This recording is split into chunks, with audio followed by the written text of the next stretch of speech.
and welcome back to my channel. Bonsoir et bienvenue sur ma chaîne. My name is Muriel and this evening I will be doing a series review for the Poppy War trilogy written by R.F.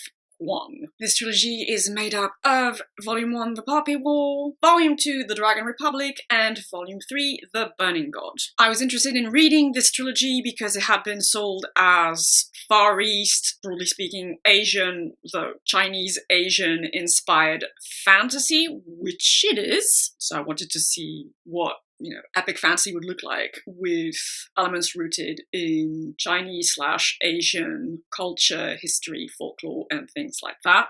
I understood that it was meant to be adult fantasy. It is both classified as adult fantasy and YA fantasy. I think it is indeed an edge case, probably that borderland between YA fantasy and adult fantasy. Some of the themes, if you can qualify them that way, but I'll get back to that, obviously can be considered more adult. Yes, the tone can be quite dark and violent at times. However, I would say the psychological depth or lack thereof of the characters is more reminiscent of YA literature. Since this series has received a lot of hype, a lot of praise these past 3 years, I was a bit worried that I would be disappointed. Unfortunately, I was right on the money there. This is a series I quite frankly should have DNF'd at Booktube. I did not like this series. I do not think it is garbage either, ergo this is not going to be a rant review as such, though I will get quite ranty in the character work section, which I will keep for the end of this review, changing it around from my usual formula. Now, I'll give a basic premise for the first book in the trilogy, The Poppy War. You follow the story of Fang Runin, a young war orphan from a poorer region of this nation called Nikan. Nikan is very, very obviously based on our world's China. She's a war orphan who was raised by foster parents who did not treat her terribly well, and so she wants to better her circumstances and applies for a nationwide test that would give her access to higher education. This is not really a spoiler, you get this in the very first few pages. She does in fact get enrolled into a very, very prestigious military academy in the nation's capital. And so the first part of the book is basically academic fantasy, if you will. She goes to this military school, learns more about the history of her country. Her country has been at war for a lot of years. Those wars were called the Poppy Wars, and the nation is preparing for another of those Poppy Wars against the Federation of Mugen, which is very obviously based, well, I mean, historically it's based, culturally that's more debatable, it's based on Japan, and there are parallels, very obvious parallels to the Sino-Japanese War, or even the Opium Wars with Europe, because there is also a cultural stand-in for Europe. These books deal a lot with war, conflict, military occupation, revenge as well, and there are fantastical elements to do with shamanism and channeling divine powers, divine magic.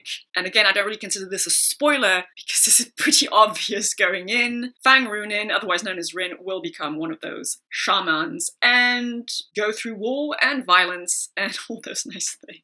Now, these books are very focused on either a revenge narrative or a militaristic narrative. It's all about war and the unfolding of war and military campaigns. This is not my personal preference, however, I don't think there's anything wrong with that in and of itself. The prose, I don't know if it's as a result, but the prose definitely fits that vibe insofar as it's pretty straightforward, not flowery at all. Sometimes it's quite brutal, even maybe immaturely so in a way, because there is a lot of swearing and a lot of fuck this and fuck that, which I don't necessarily mind, though I know some people could mind that. But at times it does feel a bit juvenile because it's like the main character just has no other vocabulary to pull on, basically. So this prose is very straightforward, very pragmatic, brutal, even somewhat commercial at times, which is also why it gave me YA vibes in that sense. However, the tone at times is also quite dark and violent, which for me pushes it towards the adult side of that age barrier, if you can call it that. Also, I don't think the writing itself props up the world building that well, because it is a very contemporary style of writing, which you would expect from rougher teenagers or just people on social media. So at times it did feel a bit clunky to me personally. In a few very specific instances, I even felt the words felt completely off. At some point, the word clusterfuck is dropped in a sentence. It's a very random example, I know, but that just felt very jarring to me because I was like, would they use that word? I mean, I was confused. I thought that was a bit awkward.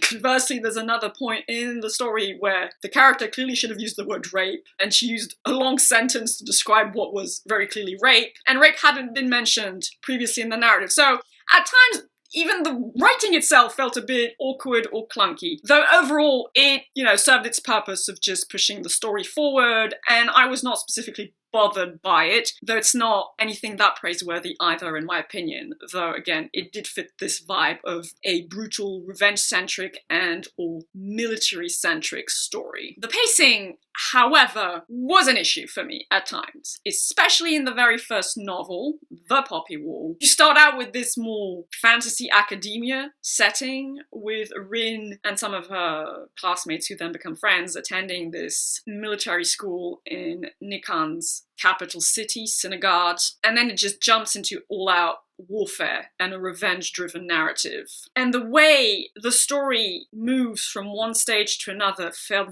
very rough at times. The way the tone shifts within the narrative also felt very rough at times, which isn't necessarily unrealistic either, because war is ugly and messy. It's not there to make us comfortable, right? So I can forgive it in some ways, but still, within, the storytelling itself, it felt rough. And then I encountered a very similar problem in book 3.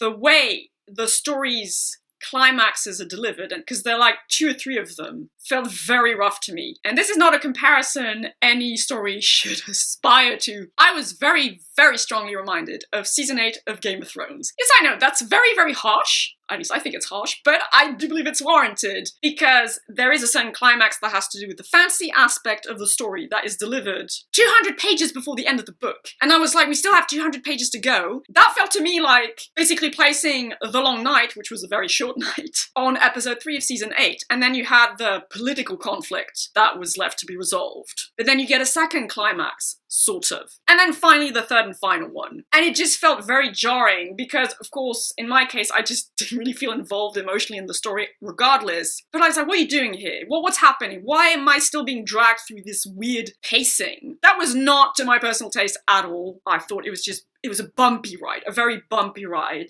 It was much less of a problem in the Dragon Republic. That was just one long military campaign unfolding, basically. Which, I mean, fair enough, got a bit boring at times, but that was just a function of the kind of story it was, which is not to my personal preference, but I don't think that means it's flawed in that respect. And finally, I'll touch upon what I consider to be the biggest problem with the series. There is only one point of view. And obviously I'm going to go into a lot more ranty detail in the character work section. The main character of this book is this Fang Runin, or Rin. Rin is a detestable character. I would argue she's the villain of her own story, but you can debate about that, obviously. She is a detestable character with, I think, piss-poor characterization. And you're stuck with her through the entire trilogy. If I could have changed just one thing about this trilogy, it was the points of view count. This story needed multiple points of view, and I will not change my mind about that. It really suffered from it, but of course I'll get into a bit more detail with regards to that in a few minutes. What I found different... Was it really different though? I'm not sure, but okay. What I found different about the Poppy War trilogy is that it actually felt quite light on the fantasy overall. To me, it felt more like pseudo-historical fiction in fantasy wrapping or fantasy clothing, if you will. I don't think this, once again, is in and of itself a problem. Sure, why not go for that kind of setup, that kind of formula? Except I don't think it was executed that well. I was left wanting with the fantasy, and then I thought the pseudo-historical aspect of the narrative was not handled terribly well. So I'll split the world building in these 2 big poles, the pseudo-historical one and the fantasy one. Pseudo-historical fiction on the one hand, because it is very obvious that the series pulls from Chinese with Japanese, Chinese with the Europeans, real-world history. That's a very interesting premise. And at first, I liked the very obvious references to real-world Chinese culture, Chinese folklore, though ultimately there wasn't that much of it either. But the parallels to real events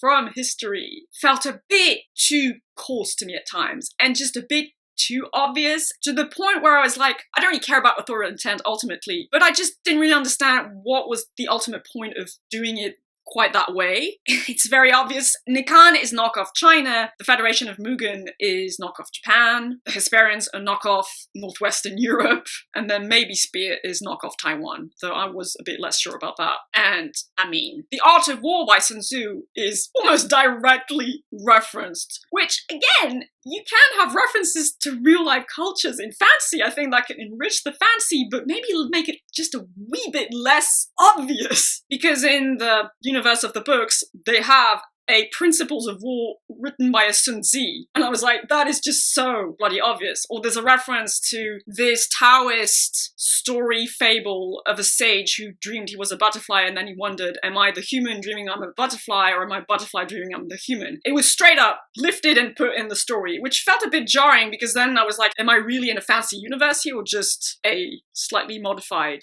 version of our Earth? Even besides that, some of the elements lifted from, let's say, Chinese or Japanese or Korean history or culture, like martial arts, that I thought was cool, is kind of developed in book one, and then it's never really an important thing at all in the following books. The warfare is pretty weapons-based and standard. To my perception of things, in any case, I thought the martial arts would be a more prominent aspect of the fighting, or, I mean, the military combat. I don't know. That was pretty disappointing, I guess, because not much is made of it ultimately. Additionally, that world building you get, because it's just kind of relying on this real world soil, it's not really developed in the text itself. You do have some fleshing out of the Nekara, so the people of Nikan and the religion of Nikan, because that is important to the magic system. The Federation of Mugen, though, yes, they're nominally knockoff Japanese. There's no cultural depth given to them. They're just the bad guys, the very horrific bad guys, which fair enough, the Japanese did some fucking horrific things to the Chinese, historically. That is true. But there is no nuance there. They're not developed as a people. There is no psychology given to them as a people. Kind of the same goes for the knockoff Europeans, the Hesperians. The Hesperians have this one god, and they have this religion of ultra technology, and they're the bad guys, though, but that's a recurring problem. They're also shown to be just kind of superior because of their technology, and they try to bring nice things to the Nekara. So you're like, yeah, the Nekara being occupied and conquered, but the way the Nekara described make them out to be these barbaric peasants, so I didn't really know what to make of that thematically or tonally either. And same thing went for the people of Spear, who are ultimately not really elevated above being, savage barbarians. So all of that felt quite off to me and just very superficial, not developed to its fullest potential, so that was quite disappointing ultimately. And then you have the fantasy elements, which, quite honestly, were pretty light. Okay, not that light because you do have the central premise of shamanism, and the main character is a shaman, and she can channel a fire deity and is ridiculously overpowered, I might add. She is 1000% Mary Sue, so if you don't like that, I would not recommend you read these books. So it is important in that sense, but ultimately, for the wider world building, for the wider storytelling stakes, it's not that important. The fantasy does take a backseat ultimately, which is why I was reminded of Game of Thrones Season 8, because a lot of people said the producers just kind of gave up on the fancy nature of A Song of Ice and Fire. That's exactly what I felt in this story. It's just something to make the main character ridiculously overpowered, but beyond that, who cares about the fancy elements? So you do have this magic system of shamanism. Now, personal little note, I did find it quite hilarious that the version of shamanism presented in The Poppy Wall is kind of a twisted version of what shamanism is supposed to be. Now, there is a people called the Hinterlanders who use shamanism wisely and correctly, but interestingly enough,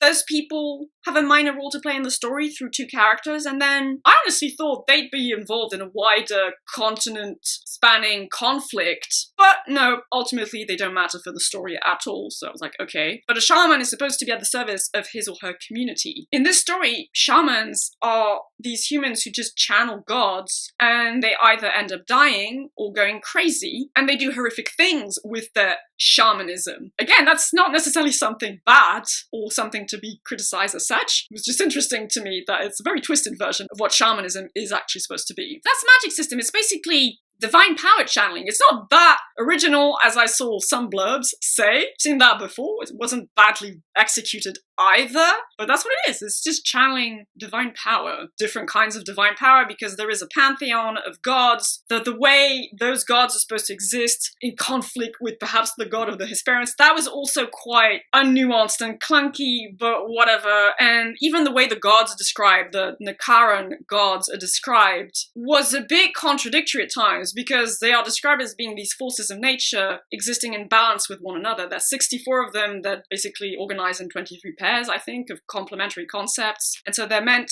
to be will-less. They're just energies that humans can tap into. But at times, the gods do seem to express a will and express desires to just let their natures wreak havoc on the world. So that didn't always make perfect sense to me, but fine. And there is a subplot involving legendary shamans, but the way that was resolved was extremely underwhelming in book 3. Again, very reminiscent of what happened in season 8 of Game of Thrones. Beyond that, there are little bits of, I think, Chinese-inspired folklore that are dropped in the story. There was an incident involving quite a cool-seeming fantastical creature in book 1, and then nothing even remotely similar happened again. I mean, okay, fine. There is also a fantastical beast, a dragon, basically, in books 2 and 3, but it's not there for very long. It's just very light on the fancy overall. I was quite surprised, which again isn't necessarily a flaw in and of itself. I was just not expecting that, and yeah, was a bit disappointed by it. So that brings me to the theming, which I thought was pretty lackluster and superficial overall, which was fairly disappointing as well, which is also what makes me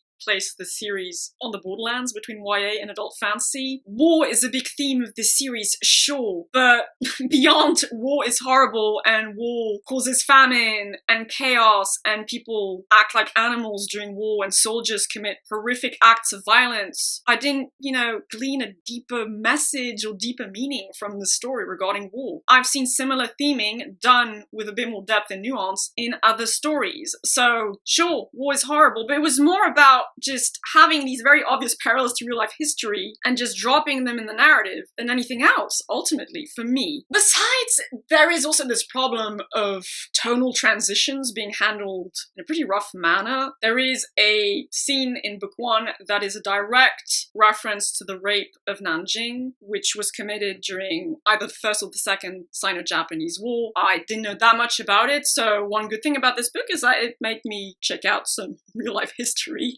afterwards. And yes, some pretty freaking horrific things happened, and you basically have that on the page, though I would argue that what's described in the Poppy War is even somewhat worse than what I read about on the internet regarding that historical event. But the way you transition from one thing to the other felt just very rough. But fine, I don't necessarily object to violence being present in fiction, I just thought it wasn't delivered very smoothly. But then one could argue that, violence isn't meant to be smooth. Question of personal taste, I suppose. And the problem is you go through this story through the point of view of this main character, Rin. And Rin is a detestable villain. Sumi, I think she was a villain. I had a hard time just knowing what the hell am I supposed to be feeling here. And ultimately I didn't feel much of anything. I had zero emotional involvement with the story. There's a certain point where I was like, is this actually grimdark or is it just edgy? Because this theming was just quite superficial, I was left with the impression this is actually more edgy than grimdark in any meaningful sense. But again, I guess potato, you make of that what you will. So, sure, the theme of war, and it's kind of my conclusion. Then the theme of racism / xenophobia / colonialism, wartime occupation is worked into the narrative. But again, because that world building is just quite rough around the edges, I didn't think that thematic exploration was terribly well executed. Sure, everyone is shite, though you have a couple of secondary characters who do have morals and an ethical code of conduct somewhat. So at some point you're supposed to feel bad for the knockoff Chinese, right? And the knockoff Japanese are these evil monsters, and the knockoff Europeans are these evil monsters because they think they're superior, and the very obvious comments made about 19th century style racist science. Okay, but at the same time, the Nakara are shown again and again and again to be unevolved, rough, they war with one another all the time, then they basically did very bad things to the people of this island called Spear. So, am I supposed to root for them? Are they so much better? I guess everyone is shite, but at the same time, I did get the sense I was supposed to feel bad for the knockoff Chinese. But the knockoff Chinese weren't that sympathetic to me either. No one was sympathetic to me. But what was I supposed to make of that? The Europeans are bad, the Japanese are bad, and the Chinese sort of are less bad, but then even Rin, the main character, makes very disparaging comments about her her fellow country men and women, and she thinks that perhaps it's a good idea for the knockoff Europeans to come in, or a friend of hers thinks this. It just felt very clumsy after a while. It was like, this is not very mature, is it, ultimately? Again, it really suffers from the fact the story is entirely told from the point of view of this detestable main character, whose characterization is all over the bloody place. This woman has no attachment, originally, you're told, to her place of birth. And then later on in the story, because it's convenient for the plot and the ham-fisted theming, that, she feels this deep kinship with the southern part of the country because the people are darker skinned, it's her people and she's gonna fight for them, but then she's also this horrific sociopath, so, Same thing with, apparently she belongs to a certain ethnic group that was wiped out. She never knew this until the age of 17 years old, and suddenly she feels this deep kinship with those people. But that's not really how human psychology necessarily works, though, so that was not convincing at all to me. I was like, you don't really care though, do you? Or you fake caring. You're a sociopath, but at the same time, well, that touches upon characterization, I'll get to that in a minute. But so it was just very clumsy. I was not convinced by any of it, basically. I've seen way better explorations of racism, discrimination based on skin color and things like that, or in other works of fiction as well. So, meh. Finally, I am brought not against my will, but yes, I have to talk about the character work. So I'm activating rant mode, just so you're aware. That is what made this reading experience particularly aggravating by the end. Rin, the main character and one and only point of view you get in the Poppy War. Rin is a detestable character. A detestable character who is not even convincing in her detestableness. I knew going in that Rin was not a likable character. I had read this about the Poppy War again and again and again, but I figured it can't be that bad or it won't be bothered because I'll get something out of the theming or the world building, which I didn't. So I was stuck with Rin. Rin, I maintain, is the villain of the Poppy War. She's definitely not a heroine. She's not even an anti-heroine. She is a villain because she is a sociopath who sometimes pines for her abusive pseudo-boyfriends, and that's where it really got YA in places. The way she obsessed over pseudo-love interests and thought about the men in her life and about how everything was unfair. Now, yes, of course, she's in the middle of war. It's freaking horrible. I don't want to minimize that. But the characterization of this young woman is all over the freaking place. It waffled so bloody much, and there was so little context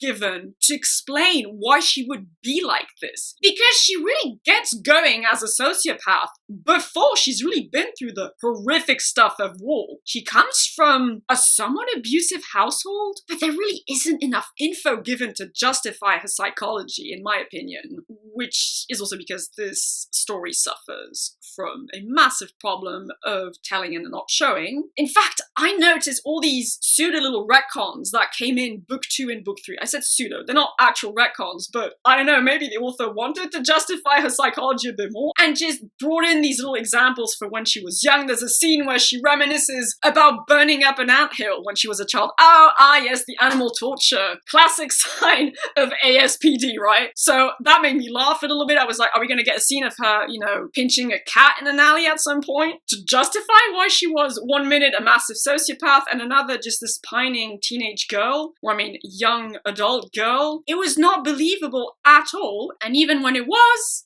annoying and aggravating. I did not give a single crap about this character. I wanted her gone. And then you do have a couple, more than a couple I suppose, but ultimately who cares?